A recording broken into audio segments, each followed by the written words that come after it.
பனிக்கோளமாக மாற ஆரம்பித்ததும் இந்த சிவராத்திரியில தான். அதே மாதிரி பனிக்கோளமானது நீர்க்கோளமாக மாற ஆரம்பித்ததும் இந்த சிவராத்திரியில் தான். அதே சிவராத்திரியில் தான் என்ன ஆகுது, இந்த பனிக்கோளங்கள் உருகி நீராகுது இல்லையா? அதிலிருந்து உயிர்கள் தோன்ற ஆரம்பிக்கின்றன. அருவ உயிர்கள், உருவ உயிர்கள், இந்த உடம்பெடுத்த அந்த பயிரினங்கள் தான் முதல்ல தோன்ற ஆரம்பிக்கிறது.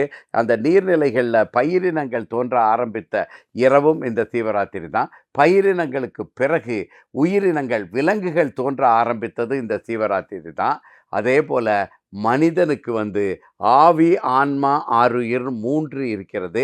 3இன் இணைப்பு தான் சீவன். எல்லாரும் தெரியாமல் சீவனால் ஒன்று தான், உயிர்னால் ஒன்று தான், ஆவியினாலும் ஒன்று தான், ஆன்மானாலும் ஒன்று தான், எல்லாம் ஒன்று தான் என்று நினைத்து கொண்டிருக்கிறார்கள். தவறு.